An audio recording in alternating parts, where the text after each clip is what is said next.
دوستان عزیزم، درود و مهر. امیدوارم هر کجای این دنیا هستین حال دلتون عالی باشه. امروز آموزش شاهپلوی آذری رو داریم که یکی از غذاهای اصیل و سنتی آذربایجانه و یه پلو مخلوط بی نهایت خوشمزه. بریم که با هم دیگه درستش کنیم.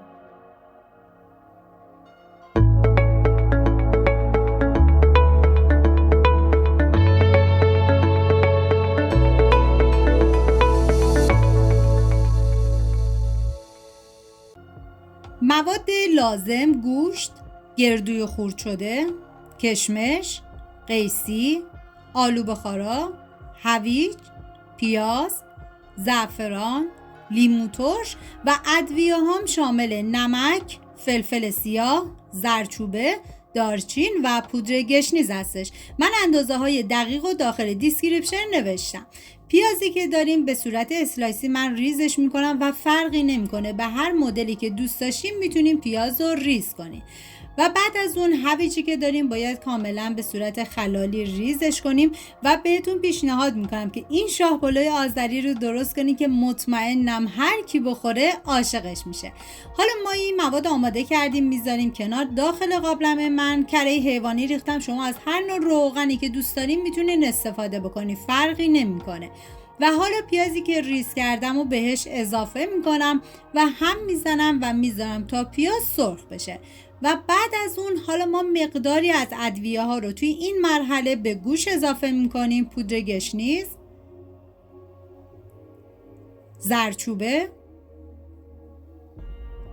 فلفل سیاه.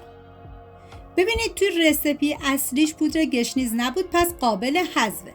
و همچنین دارچین هم اضافه میکنیم و هم میزنیم و میذاریم تا ادویه ها تف بخورن و عطر ادویه ها آزاد بشه.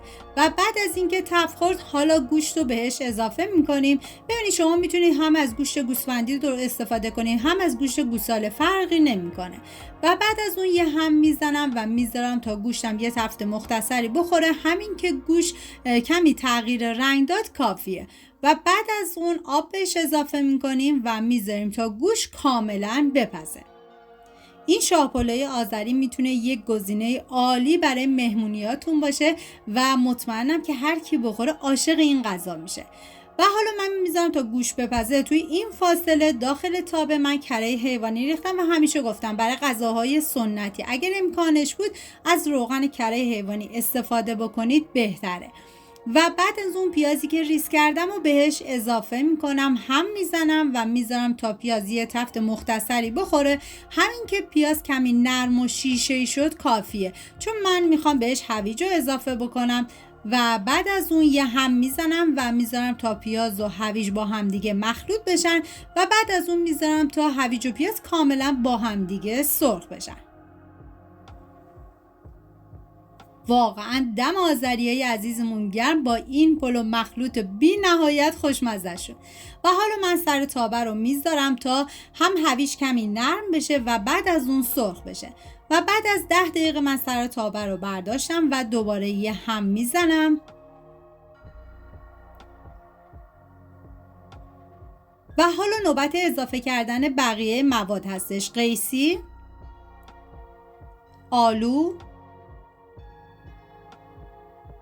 هم میزنم تا همه این مواد با هم دیگه مخلوط بشن و میذارم تا 2 تا 3 دقیقه این مواد کاملا تف بخورن.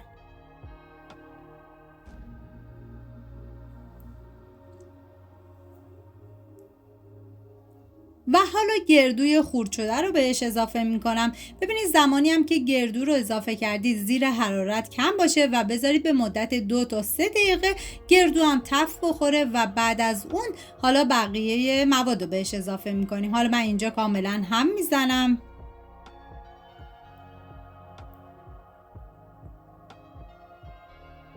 و حالا کشمشی که من از 1 ساعت قبل خیس کردم و بعد از اون میریزم داخل تابه و هم میزنم تا کشمشم با بقیه مواد کاملا مخلوط بشه و میذارم تا کشمشم یه تفت مختصری بخوره.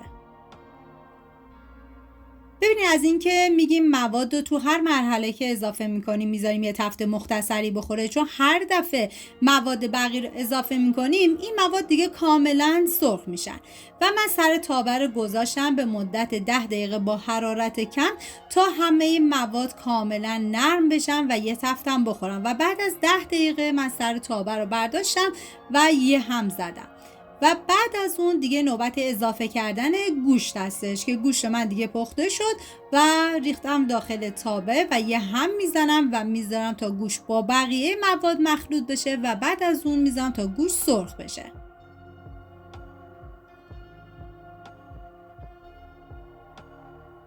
و حالا مقداری از آب گوشت رو ما توی این مرحله به بقیه مواد اضافه میکنیم.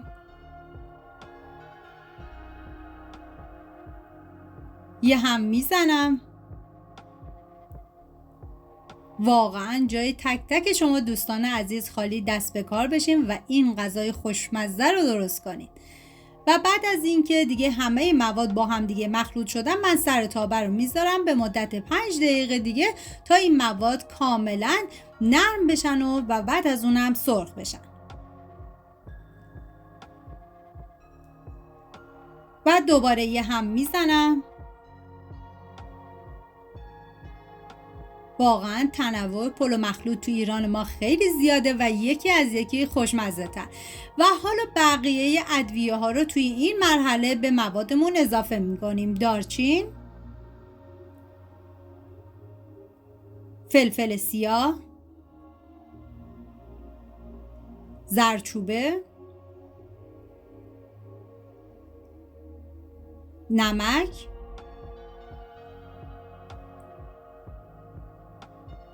و پودر گشنیز. هم میزنم و میذارم تا ادویه ها با بقیه مواد مخلوط بشه و بعد از اون میذارم تا ادویه ها هم تف بخورن و عطر ادویه ها آزاد بشه.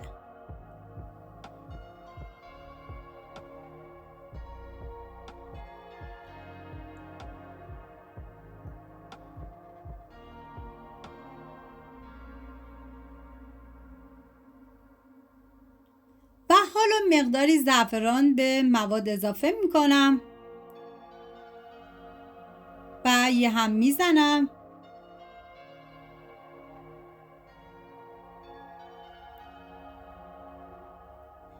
و دیگه اینجا مواد من آماده شد و من زیر حرارت رو خاموش میکنم. میریم برای درست کردن برنج که من داخل قابلمه آب ریختم و بعد از اینکه به جوش اومد برنج رو بهش اضافه کردم.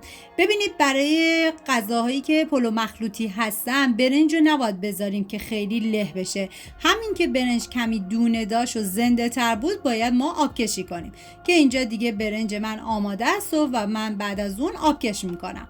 داخل قابلمه مقداری کره من ریختم و بعد از اون دور تا دور قابلمه رو من چرب کردم و حالا باید دور تا دور قابلمه رو نون بذاریم و بعد از اون نونا رو باید چرب کنیم. ببینیم پلو آذری یه خورده چرب هستش. و بعد از اینکه دیگه نونا رو کاملا چرب کردم باید لایه اول برنج بریزید و لایه بعدی از مواد گوشتی که آماده کردیم. ببینید اگه میخواد سطح نونتون کاملا برشته باشه باید این برنج رو بذارید داخل فری که از نیم ساعت قبل با دمای 195 درجه گرم کردید به مدت 1 ساعت تا 1 ساعت و ربع تا این برنج کاملا دم بکشه و نونش هم کاملا حالت سرخ و طلایی بشه.